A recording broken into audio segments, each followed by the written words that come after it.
네, 오늘 같이 하실 두 분 전문가 소개합니다. 와운의 파트너 임주화 멘토 그리고 와운의 파트너 이상로 멘토 나와 계십니다. 어서 오십시오. 안녕하세요. 네, 반갑습니다. 네, 자 시장 얘기해 볼까요? 오늘 시장 첫 번째 이슈는 2차 전지입니다.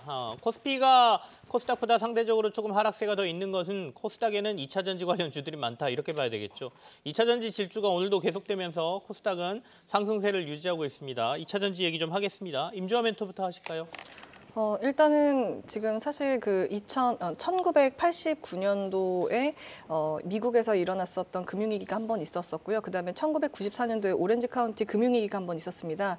그때 당시에 두 개의 특징이 뭐였냐면은 제일 먼저 금리 인상을 무리하게 진행을 했다가 그다음에 제일 먼저 타격을 받는 건 기관이고 그 기관 중에서도 중소형 은행이나 아니면 중소형 투자 회사들이 많이 위기를 겪었습니다. 그러고 나서 가장 먼저 갔던 것들이 대부분 성장주가 아웃퍼폼을 했는데요. 그거에 대한 흐름이 코스피보다 코스닥이 더 오르는 모습과 거의 비슷한 유형이라고 볼 수 있겠습니다. 그러니까 사실은 금리 인하를 할 거라는 기대감이라기보다는 옐런이 예전에 그 리먼 사태 때도 한 3개월 정도 돈을 좀 빨리 풀어야 될 것 같다라고 얘기했었는데 오히려 강하게 나갔다가 지은 죄가 한 번 있기 때문에 이번에는 그래도 은행주들 전체적으로 문제가 유사하게 생긴다면 커버를 해주겠다 하지만 전체적으로 커버하는 건 아니다라고 보수적으로 얘기했던 거는 사실은 뭐 이제 네가 많이 힘들지만 내가 언제든지 도와줄 수는 있는데 그래도 네가 힘으로 할 수 있는 만큼은 스스로 해결해라 정도로 해석하시면 좀 이해가 쉬우실 텐데 아예 안 해준다는 건 아니고 위기가 이렇게 다가왔을 때 그 회사들 위주로 도와주겠다라는 얘기인데요.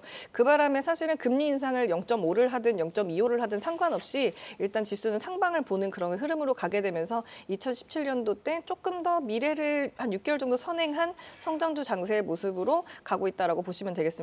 그래서 사실은 우리나라에서 성장할 수 있는 게 예전에는 반도체가 쌀이었지만 지금 2차 전지가 쌀이 돼버린 상황이고 실적이 연속으로 나올 수 있는 게 2차 전지였기 때문에 지금 최근에 뭐 나오고 있는 회사들 뭐 순서대로 보게 되면 뭐 포스코 케미칼, 뭐 LG 에너지 솔루션 모두 다 뭐 신규 합작사로 매출을 더 증대한다든지 아니면은 공자력 증설 증대한다는 건데 여기서 포인트가 뭐냐면 장비나 소재 둘 중에 사실 소재 같은 경우에는 더 많이 아주 극대화돼서 생산을 해서 확장하기가 굉장히 어려운 분야이기 때문에 소재가 가봤자 얼마나 갈 수 있는가가 시중의 평가라면 지금은 증설을 과격하게 해서 더 확대할 수 있다는 걸 보여줬기 때문에 주가가 더 먼저 간다고 보시면 되겠습니다. 그래서 장비 같은 경우에는 지금 시기상으로는 일시적으로 어쨌든 확대하는 기조에 맞게 갑작스럽게 매출이 나기 때문에 시기적으로 투자를 여러분이 하시기에는 좋을 거라는 판단이 들고요. 소재 같은 경우에는 원래부터 소재가 뭐 정말 많이 생산하기가 확장하기가 어려운 분야임에도 불구하고 그게 된다라고 했기 때문에 주가가 강하게 상승하고 우리나라의 성장주는 2차 전지이기 때문에 많이 간다 이렇게 볼 수 있겠습니다.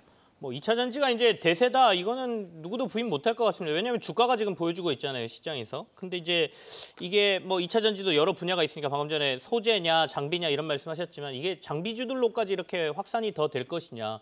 지금은 소재 중에서도 양극재 쪽으로 강한 불이 일어났고 그 이후에 이제 소재주로 조금씩 이렇게 확산되는 분위기인데요. 이상로 멘토께서는 2차 전지주들 지금 만약에 뭐 대부분 포트폴리오에 많이들 담고 계실 것 같긴 한데 새로 진입하겠다. 나 이제 늦었지만 좀 진입해 보겠어라고 하면 어디를 들어가야 될 것 같습니까? 우리가 과거 2017년도 3월 달에 테슬라 청담 매장이 생기고 그때 스타빌드 하남에도 테슬라 매장이 생기면서 2차 전지에 대한 강세가 시작이 되었었는데요. 그 이후로 2019년도가 되고 난 다음부터 이제 양극재 시장 자체 다시 한번 확대가 되면서 양극재 관련된 기업들이 그때부터 강한 또 시세를 내기 시작했습니다. 제가 이렇게 과거 얘기를 말씀드리는 건 뭐냐면 우리가 좀 더 떨어져서 보면 2차 전지 관련된 기업들이 아직도 가는구나라고 생각할 수 있지만 안에 좀 더 세부적으로 본다면 2차 전지 안에서도 가장 먼저 움직였던 것은 셀 업체들, 그 완성품을 만드는 업체들이었고 그다음에 양극재로 흐름이 넘어갔던 거였죠. 지금 제가 좀 더 생각하고 있는 부분은 이 양극재가 강하게 움직이는 이유는 바로 이 양극재가 단가적인 부분 자체에서 가장 많은 50%에 대한 단가를 차지하는 게 바로 이 양극재이기 때문인데요. 그 외에도 우리가 국산화율이 지금 떨어지고 있는 것이 바로 이 뭐 전해질 분야라든지 또는 음극재 분야가 될 수 있겠고요. 최근에 전고체 관련된 기업들이 또 강한 상승을 보이면서 오늘 이수화학이라든지 뭐 상신 EDP 같은 기업들도 강하게 올라갔던 건데 이런 기업들은 이재용 회장에 대한 연결고리 바로 차세대 배터리에 대한 부분 자체가 이슈가 되면서 경제성과는 별개로 그리고 이게 실현 가능한 거냐고 하는 별개로 그만큼에 대한 기대감을 가지고 전고체 배터리 관련주들도 강하게 움직인다고 봐야 되고요.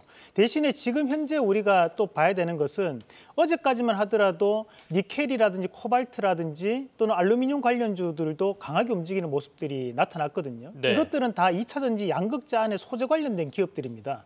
다만 여기서 지금 계속적으로 소외가 되고 있던 기업들이 바로 음극재 관련주들이 소외가 지금 되고 있는 양상들이에요. 그럼 음극재 관련된 기업들로 우리가 볼 수 있는 것들이 도전재 관련주라든지 또는 코코스 관련주나 또는 실리콘 음극재 관련된 기업들 같은 경우에도 상대적으로 양극재에 비해서 한 10분의 1 정도에 대한 수익률밖에 지금 안 보여주고 있는 상황이라고 볼 수 있거든요. 네네. 그렇게 본다면 지금 현재 이런 음극재 관련된 기업들에 대한 부분에서도 충분히 가격적인 부분으로 접근할 수 있다라고 보고 2차 전지에 대해서 아직도 소외되어 있는 기업들은 많습니다. 저는 곧장 장비 쪽으로 넘어갈 게 아니라 먼저 소재 관련된 기업들에 대해서 다시 한 번 더 안 올라왔던 기업들이 있기 때문에 그런 기업들을 다시 한 번 더 눈여겨보시면 좋을 것 같고 거기에서 좀 더 말씀드리고 싶은 것은 우리 시청자분들 내 계좌에 아직도 2차 전지가 없다 하시는 분들은 음극재 관련주를 한번 눈여겨보시면 어떨까라는 네. 말씀도 함께 드리고 싶습니다.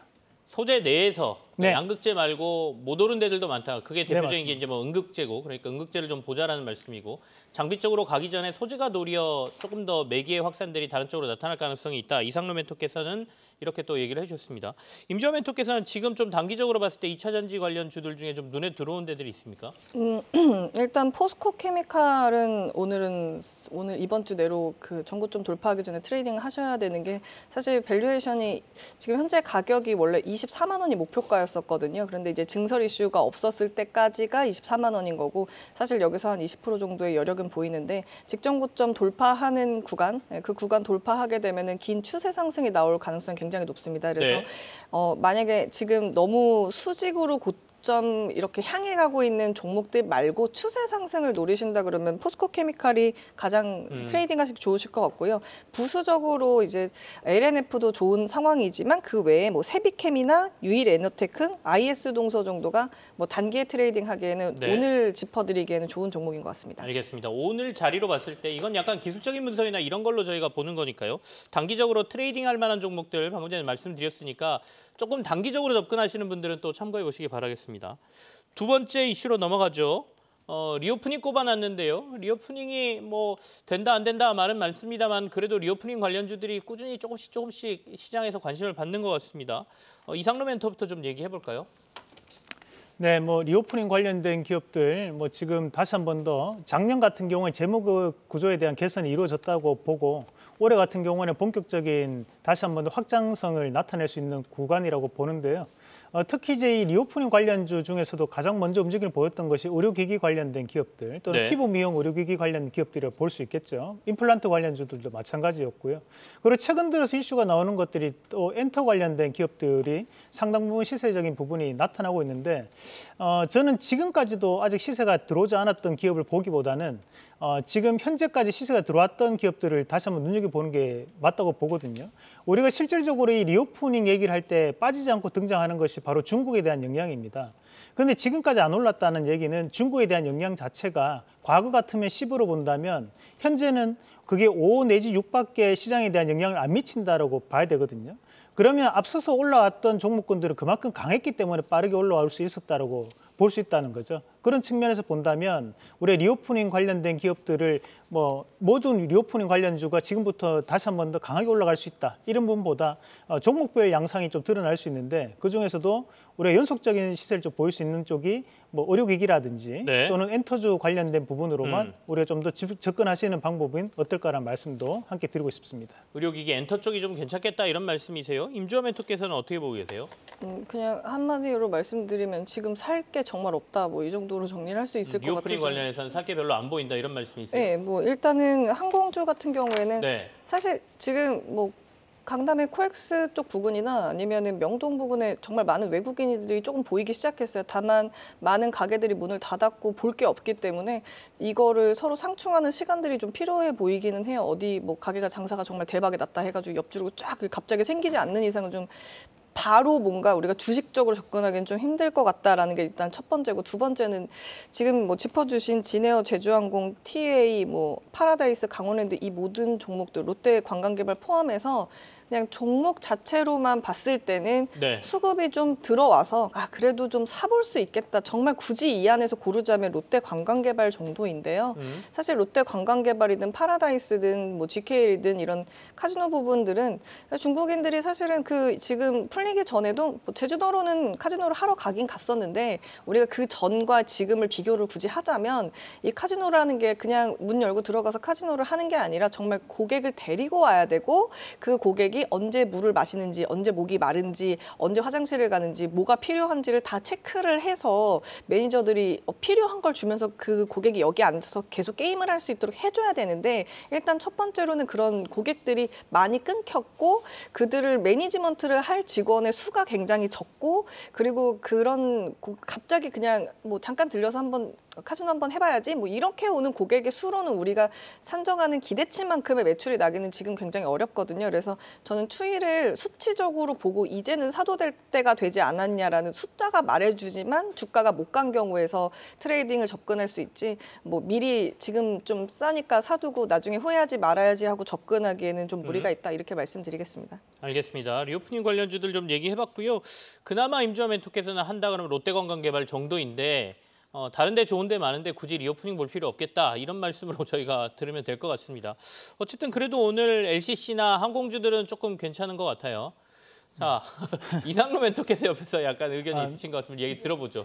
이 얘기 안 하고 가면 후회할 것 같아가지고 그 자전거 관련주를 좀 봐야 될 것 같아요. 네. 최근에 이제 원자재 가격이 워낙 오르다 보니까 자전거 가격도 1년 전까지만 해도 30만 원짜리 자전거 지금 한 49만 원, 뭐 50만 원 하는 자전거 많거든요. 그리고 특히 이제 국내 같은 경우에 자전거에 대한 부분 자체가 과점이 이미 차지하고 있는 기업들이 많기 때문에 뭐 우리가 삼천리 자전거라든지 알톤 스포츠 같은 기업들도 항상 봄바람 불기 시작하면 그때부터 주가가 들썩들썩거립니다. 그런 부분 자체를 감안해서 이런 자전거 관련주도 한번 눈여겨보자는 말씀도 드리겠습니다. 알겠습니다. 리오프닝하고 딱 뭐 떨어지진 않지만 그래도 어쨌든 네네. 봄이 불고 뭔가 사람들이 밖으로 나간다는 관점에서 알톤 스포츠라든지 자전거주를 한번 보자라고 말씀하셨습니다. 실제로 봄이 되면 자전거주들이 좀 출렁출렁 거리는 경우가 시장에 꽤 많았어요. 한번 눈여겨보시도록 하죠. 다음 이슈로 넘어가겠습니다. 다음 이슈 저희가 OLED 잡아놨는데요. 삼성 디스플레이에서 초격차 OLED 투자가 임박했다는 소식이 계속 뭐 언론 지상을 통해서 전해지고 있는데, 이런 얘기가 나오니까 이제 OLED, 그동안 좀 잠잠했던 OLED 관련주들이 또 조금씩 움직입니다. 얘기 나눠볼게요. 임주화 멘토하고 먼저 얘기하겠습니다. 지금 OLED주가 갑자기 이렇게 헤드 타이틀로 나오는 가장 큰 이유는 미국의 인플레이션 법안의 수혜를 보는 게 반도체와 OLED가 이제 직접적으로 뭔가 반영이 되고 있는 지점이다라는 것 때문인데요. 지금 사실은 OLED를 이렇게 이해하시면 되겠습니다. 큰 판에 만약에 가로 세로 3m짜리의 판을 만들었을 때 만약에 62인치짜리가 한 3개가 들어가고, 그다음에 뭐 45인치가 3개가 들어가고 나머지 짜투리로 무엇을 만들 것인가, 혹은 그거를 큰 판 하나를 대형 디스플레이를 2개로 잘라가지고 파는 게 더 지금 잘 팔리는 시기냐, 혹은 이거를 안경이나 노트북이나 PC로 더 잘게 잘라서 파는 게 이득이냐를 논하는 게 저희 OLED의 어떤 매출액에 대한 기대감이었거든요. 예를 들어서 뭐 태블릿이 잘 팔린다 그러면 태블릿 개수를, 판의 개수를 세봐서 거기에 많은 수요, 혹은 축구가 막 나오고 있는 거라서 큰 디스플레이가 팔린다 그러면 만들 때 들어가는 비용 대비 뭐 크게 2장으로 잘라가지고 TV를 만들 수 있어서 이런 건데, 사실 저희가 기대하는 그 바는 뭐냐면 결국 이게 자동차를 타셨을 때 오른쪽부터 왼쪽 끝까지 긴 디스플레이를 몇 장을 그 한 칸에 넣고, 또 짧게 내 앞에 운전석만 넣는 디스플레이를 몇 장을 넣느냐에 따라서 계산을 해봤을 때 OLED가 이제 괜찮겠다, 전장 쪽으로도 팔리겠다. 우리가 TV도 한계가 있고 PC도 한계가 있고 태블릿도 한계가 있고 폰도 한계가 있는데 그걸로 인해서 조금 더 수주가 나오겠다라고 해서 삼성 쪽에서 OLED 저희가 이번에 다시 하겠습니다, 10년 만에라고 얘기한 것 때문에 뭐 마침 또 미국 인플레 법안의 수혜도 볼 수가 있으니까 이제 같이 가는 그림인데요.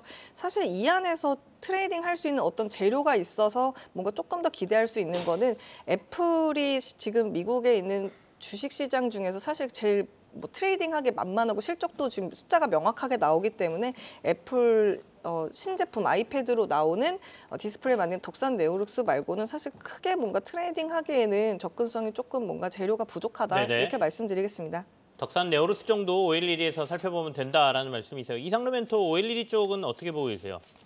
네, 우선적으로 이제 OLED 관련된 기업들이 바닥을 현재 형성하고 난 다음에 저가에서 매수세가 좀 들어가는 양상들이고요. 우리가 반도체 세액 공제가 25%가 지금 통과되는 부분이었고, 마찬가지 디스플레이 같은 경우에 최대 16%에 대한 세액 공제가 있거든요. 네. 그러면서 지금 현재 대기업들을 중심으로 해서 공급에 대한 장비 관련된 기업들이 저가에서 매수세가 조금씩 유입되는 모습들입니다. 그중에서 우리가 좀 대표적으로 봐야 되는 것이 우선적으로 이제 삼성 디스플레이 관련된 기업들을 좀 더 눈여겨보시면 좋을 것 같은데, 특히 이제 과거에 우리가 삼성 디스플레이 관련된 투자를 받다가 최근 들어서 주가가 많이 하락을 했던 기업들, 그리고 특히 또 기간에 대한 매수가 좀 유입되는 기업들을 중심으로 선별적인 접근을 좀 말씀드리고 싶고, 두 가지 정도 말씀드린다면 첫 번째로는 이제 ICD라는 기업이 있거든요. 네. ICD라는 기업도 과거에 삼성 라인 자체에서 A3 라인이라는 그 라인 자체를 공급을 하면서 상당한 재평가를 받은 바 주가에 대한 움직임이 나타나다가 최근에 이 업황이 무너지면서 지금 주가가 많이 빠졌는데요. 지금 최근 기간에 대한 매수세가 유입되고 있는 상황이기 때문에 변화 가능성이 있다고 보고, 또 한 가지는 SNU라는 기업이 있습니다. SNU라는 기업은 삼성 디스플레이에서 지분 투자가 들어와 있는 기업이기도 하고 2010년도 이후로 계속적으로 주가가 빠져서 내려왔거든요. 최근 들어서 OLED 장비 관련돼서 다시 한 번 더 지금 증설 가능성을 염두에 두고 있는 네. 상황이기 때문에 그런 개별적인 종목군들로 우리가 좀 접근하시면 좋겠다는 말씀도 함께 드리겠습니다. 알겠습니다. OLED 투자가 더 이루어질 것으로 보이니까 ICD하고 SNU는 관심 가질 만하다. 이렇게 두 종목을 꼽아주셨습니다. 한번 들여다보시죠. 아무래도 반도체부터 시작해서 지금 정부에서도 기업들이 적극적으로 투자한다라고 하면 세액공제라든지 이런 부분에 혜택을 주겠다 이렇게 얘기한 상태이기 때문에 현금을 많이 보유한 기업들 같은 경우에는 이 시기에 좀 투자하려고 하는 부분도 분명히 있을 겁니다. 그것까지 좀 살펴보면 될 것 같습니다. 자, 마지막 주제는 실적이 좀 상향되는 애들, 결국 주가는 실적에서 연동되는 거 아니겠습니까? 그러다 보니까 최근에 LS 일렉트릭이라든지 아니면 휠라홀딩스 이런 데들이 실적 상향되고 주가도 좀 좋은 상황인데요. 같이 얘기 좀 나눠보죠. 임주환 멘토 어떻게 보세요? 전 사실 휠라홀딩스는 지금 트레이딩할 시기가 아니라고 저는 생각을 하는데요. 네네. 사실 그런 큰 이유는 이런 트레이딩 웨어유들이 보통은 어떤 시기에 장사가 가장 잘 되냐면요. 불경기를 타고 돈을 풀어서 금리가 많이 이렇게 내려가고 돈이 흘러다니고 있을 때 10년 주기로 한 3년 정도의 패턴으로 움직입니다. 그래서 2008년도, 2009년도, 2010년도 3년 주기를 띄고 2011년도부터 쭉 7년 동안 추락하다가 버틴에서 한 2개만 살아남고 이런 패턴으로 10년 주기를 계속 똑같은 사이클로 도는데, 지난 2020년대 코로나 때 뭐 저렴하고 집에서 입어야 되고 밖에 많이 안 나가고 하다 보니까 편안한 의류를 찾다 보니 그런 홈웨어와 트레이딩 웨어 중간 지점쯤에 이렇게 판매가 됐었는데, 사실 지금 밖으로 돌아다닐 때 휠라 입을 수는 없거든요. 뭐 학생들이나 편안하게 입을 수는 있지만 출근할 수는 없다 보니까 아무래도 이쪽보다는 조금 더 뭐 직기, 그러니까 정말 셔츠 아니면 뭐 네. 바지 이런 쪽으로 매출이 나는 게 맞는 시점이고요. 사실 미국의 대규모로 법인이 적자가 났던 이유는 재고를 처리를 못해서인데, 지금 상황에선 세일해서 팔아도 잘 안 되는 시점이거든요. 그러니까 이게 이런 식으로 재고가 한 7년 정도 쌓여서 가는 브랜드들이 주기적으로 있는데, 이게 타밀피거 아니면 휠라 이런 애들이 그렇게 있다가 다시 이제 또 불경기에 바람을 타고 금리가 내려가고 돈이 풀리고 그럼 다시 한번 또 이렇게 편안한 트레이딩 웨어들이 이렇게 슈팅이 나오는 구조거든요. 지금부터 한 7년은 힘드실 거예요. 그래서 이런 쪽 네네. 의류는 안 건드리시는 게 좋다 이렇게 말씀드리겠습니다. 알겠습니다. 이상로 멘토의 의견도 좀 들을까요? 네, 마찬가지로 지금 사실 이제 우리가 3월달, 4월달 같은 경우에는 실적 관련주가 움직이기가 대단히 힘든 시기이기도 합니다. 그것이 매년마다 이제 되풀이되는 부분들인데, 사실 이제 우리가 1분기 실적에 대한 발표가 4월 말에서 5월 중순 정도에 발표가 되게 되는데요. 그런데 우리가 이제 수출에 대해서 상당히 민감한 나라다 보니까 1분기 실적이 항상 2분기보다 좋을 때가 많거든요. 그렇기 때문에 지금 현재 필러홀딩스라든지 LS 일렉트릭 같은 기업들도 좋은 실적에도 불구하고 외국인 기관의 매수에도 불구하고 주가에 대한 상승폭은 상당히 제한적인 모습들이 나타나는 것 같습니다. 그래서 지금 현재 시장의 분위기 자체가 기대감을 좀 가지고 있는 기업들에 대한 재평가가 나타나고 있는 시기이기 때문에 네네. 우리가 뭐 외국인 기관이 현재 매수를 유입한다고 해서 실적이 좋다고 해서 들어가시기 보기보다는 좀 더 현황 자체를 좀 더 파악을 하시고 난 다음에 접근해 보시는 전략이 어떨까? 저는 그런 의견을 드리고 싶습니다. 알겠습니다. 자, 오늘 시장 주제는 여기서 마무리를 하고 두 분이 가져오신 관심주 한번 확인해 보겠습니다.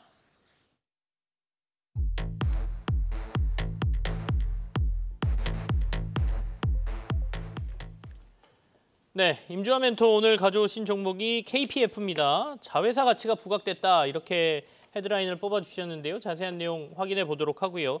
이상로 멘토께서는 태경 BK, 앞서 이제 양극재 말고 음극재 보자라고 하셨는데 오늘 관심주가 음극재군요. 음극재 개발 지속되고 있다 이런 얘기 하시는데 내용 확인해 보겠습니다. 먼저 KPF부터 보겠습니다. 뭐 소위 여의도에서 투자 회사들이 10,000원이 90,000원 간다 그러면 정말 대박이라고 하는데요. 네. KPF가 지금 투자했던 163억이 한 10,000원대 들어간 게 36% 지분이 지금 90,000원이 돼버렸기 때문에 그 SBB테크 투자한 게 90,000원이 돼버렸기 때문에 자회사의 가치가 부각이 됩니다. 그리고 자회사 중에 TMC라는 이제 선박용 케이블을 만든 회사가 있는데 작년에 사상 최대 실적으로 올해까지 연속으로 이어가는 그런 실적 부분도 있고요.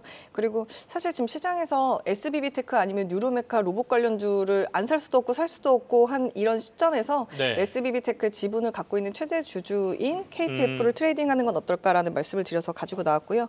매수가는 7,400에서 7,200원 레인지가 좋을 것 같고 손절가 7,100원, 목표가는 사실 지분가치 부각하면은 15,000원이 돼야 되지만 네네. 우리는 방송이고 보수적으로 한 8,200원 정도 잡고 가는 걸로 트레이딩 말씀드리겠습니다. 자, 지분 가치가 얼마나 그 보유한 회사에 반영되느냐의 문제인 것 같긴 한데 SBB테크의 대주주인 KPF를 좀 눈여겨보자 이런 말씀이십니다. 목표가 8,200원에 손절가 7,100원 제시하셨습니다.